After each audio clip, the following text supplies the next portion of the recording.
जय हिंद, जय भारत दोस्तों। मैं पुष्पेंद्र गुड़ पुनः आप सभी का स्वागत करता हूं मेरी चैनल गणित की चौपाल पर। दोस्तों, मेरे सारे वीडियो को प्राप्त करने के लिए आप मेरे चैनल को सब्सक्राइब जरूर कीजिए। कक्षा 9वीं के गणित विषय में अध्याय 8 चतुर्भुज हमारा लगातार चल रहा था। इसमें प्रश्नावली 8.2 का पहला और दूसरा सवाल हम पहले वाले वीडियो में हल कर चुके हैं। आज हम तीसरा सवाल हल करते हैं। तो देखते हैं दोस्तों, तीसरा सवाल प्रश्नावली 8.2। ABCD एक आयत है, ABCD एक आयत है और PQRS क्रमशः भुजाओं AB BC CD और DA के मध्य बिंदु है। PQR और S क्रमशः भुजा AB BC CD और DA के मध्य बिंदु है। दर्शाइए कि चतुर्भुज PQRS एक समचतुर्भुज है। दर्शाइए कि PQRS एक समचतुर्भुज है। तो इस प्रकार से ये हमें दर्शाना है। तो इसको हल करने के लिए दोस्तों हम सबसे पहले एक विकर्ण बनाएंगे। तो हमने एक विकर्ण बनाया AC। ऐसा करने से चतुर्भुज दो त्रिभुज में विभक्त हो गया है, त्रिभुज ABC और त्रिभुज ADC। कुछ देर के लिए मैं इन लाइनों को हटा देता हूं ताकि हमारे सवाल को हल करने में सुविधा हो। अब त्रिभुज ABC में P तथा Q भुजा AB व BC के मध्य बिंदु है।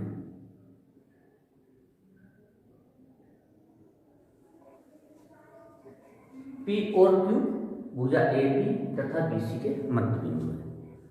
तो मध्य बिंदु प्रमेय से क्या होगा कि हम जानते हैं मध्य बिंदु प्रमेय कहती है किसी त्रिभुज की किन्हीं दो भुजा के मध्य बिंदु को मिलाने वाली रेखा तीसरी भुजा के समांतर भी होती है और उसकी आधी भी होती है।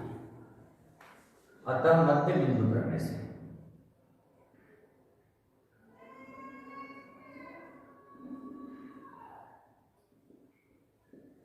जो PQ है वो समांतर होगी AC के तथा जो PQ है वो आधी होगी AC के। ये हमारे मध्य बिंदु प्रमेय कहती है। इसी प्रकार त्रिभुज ADC में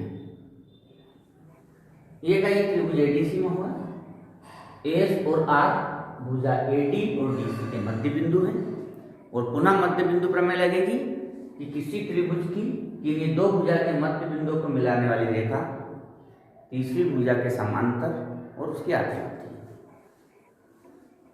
मध्य बिंदु प्रमेय से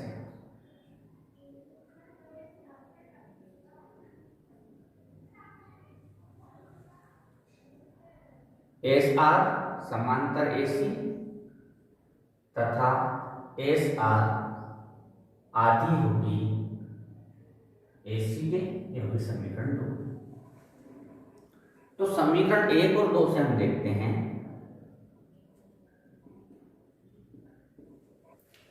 समीकरण 1 और 2 से आप पाएंगे कि PQ समांतर है AC के और SR भी समांतर है AC के।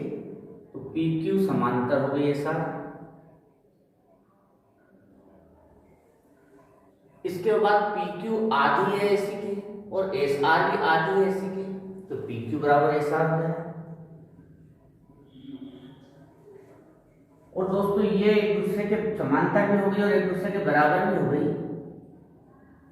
तो आप जानते हैं किसी चतुर्भुज की सम्मुख भुजाओं का एक युग्म बराबर भी हो और समांतर भी हो तो वो समांतर चतुर्भुज हो जाता है। अतः चतुर्भुज PQRS एक समांतर चतुर्भुज है।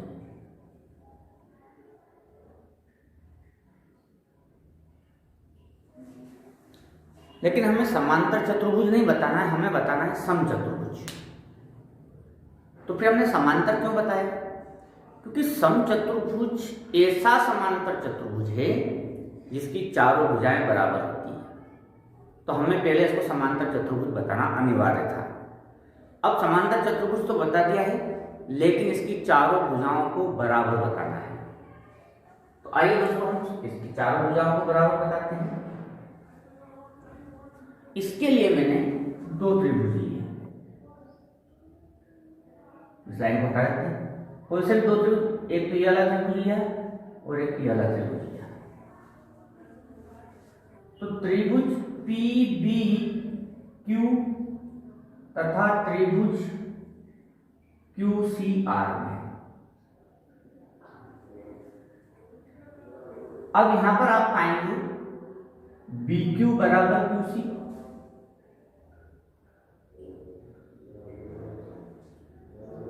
क्योंकि Q मध्य बिंदु है,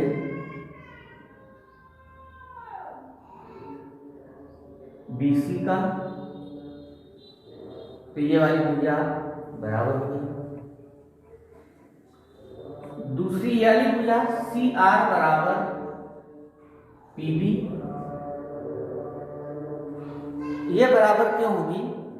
क्योंकि AB और DC बराबर है, समूह भुजा है आयत की, और P और R उसके मध्य बिंदु है, मतलब आधा आधा कर दिया, तो दो बराबर भुजाओं का आधा भी बराबर होता है। हम यहाँ लिख देते हैं AB बराबर CD है। इसके बाद आप देखेंगे कि ये वाला कोण और ये वाला कोण बराबर है, समकोण। कोण B बराबर कोण C, समकोण।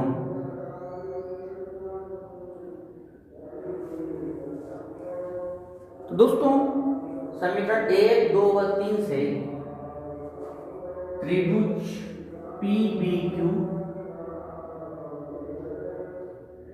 सर्वांग सम हो गया त्रिभुज QCR में। अब जब ये दोनों त्रिभुज सर्वांग सम हो गए तो PQ बराबर QR, PQ बराबर QR बाय CPC,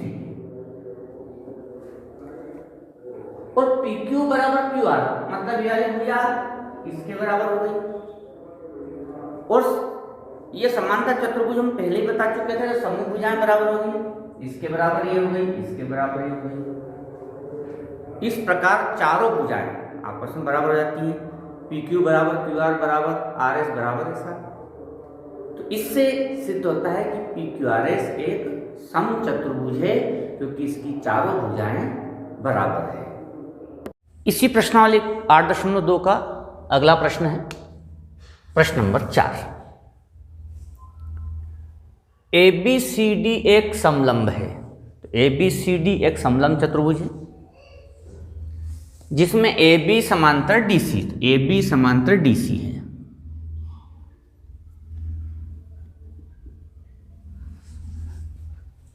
साथ ही BD एक विकर्ण है, BD एक विकर्ण है, और E भुजा AD का मध्य बिंदु है। वो जो E है वह भुजा AD का मध्य बिंदु है।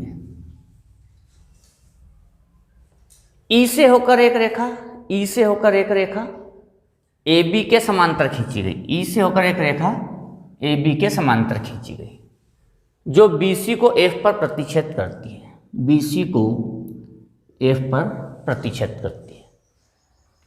दर्शाइए कि F भुजा BC का मध्य बिंदु है। हमें दर्शाना है कि जो F है वो BC का मध्य बिंदु बताना है। E मध्य बिंदु है दिया है, F मध्य बिंदु है ये दर्शाना है। तो यहाँ पर हम जो EF है वो BD को भी प्रतिच्छेद करता है, तो हम इसको एक नाम दे देते हैं O। अब यहाँ पर दोस्तों हम त्रिभुज ABD को लेंगे। सबसे पहले त्रिभुज ABD हल।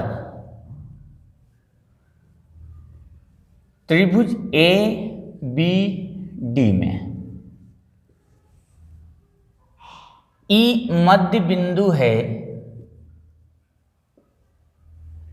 AD का, तथा EO समांतर AB, क्योंकि E से होकर एक रेखा AB के समांतर, तो E से होकर एक रेखा AB के समांतर, तो ये जो है AB के समांतर होगी। तो जो दूसरी वाली मध्य बिंदु प्रमेय है, प्रमेय 8.10, वो क्या कहती है? किसी त्रिभुज की एक भुजा के मध्य बिंदु से दूसरी के समांतर अगर कोई रेखा खींची जाए तो वो तीसरी भुजा को समद्विभाजित करती है। तो यहाँ पर आप देखेंगे दो शर्तें पूरी हो रही है। किसी त्रिभुज की एक भुजा के मध्य बिंदु से, ये मध्य बिंदु दिया है, दूसरी के समांतर जो खींची गई है, तो फिर तीसरी को क्या करती है? समद्विभाजित करती है। अतः मध्य बिंदु प्रमेय से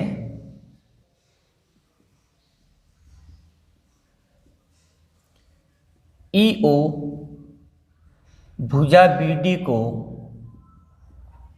समद्विभाजित करती है।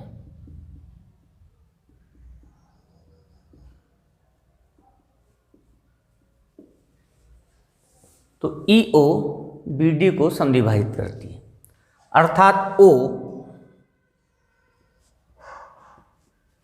भुजा BD का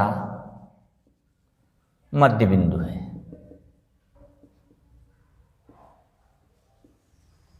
अब O मध्य बिंदु हो गया। अब दूसरा त्रिभुज लेंगे दोस्तों हम, ये ले लिया है, इसको थोड़ी देर के लिए हटा देते हैं। ये वाला त्रिभुज BCD में, त्रिभुज BCD में O मध्य बिंदु है भुजा BD का। O जो है मध्य बिंदु है BD का, तथा OF समांतर DC, OF समांतर DC। अब OF समांतर DC कैसे है? तो AB समांतर DC है, AB DC के समांतर था, और EF समांतर AB, तो EF AB के समांतर, EF AB के समांतर और AB DC के समांतर, तो EF भी DC के समांतर हो गया। तो भुजा BD का तथा OF समांतर DC, OF समांतर DC। पुनः दूसरी वाली मध्य बिंदु प्रमेय 8.10 यहाँ पर लगती है। किसी त्रिभुज की एक भुजा के मध्य बिंदु से दूसरी के समांतर अगर कोई रेखा खींची जाए तो वो तीसरी भुजा को समद्विभाजित करती है। अतः मध्य बिंदु प्रमेय से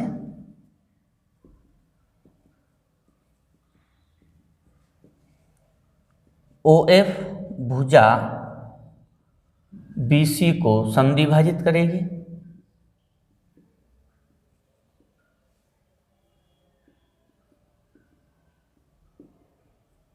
अर्थात F BC का मध्य बिंदु है। इस प्रकार से यह सवाल हमारा हल होता है। पुनः मिलेंगे नई समस्याओं के समाधान से, तब तक के लिए जय हिंद, जय भारत।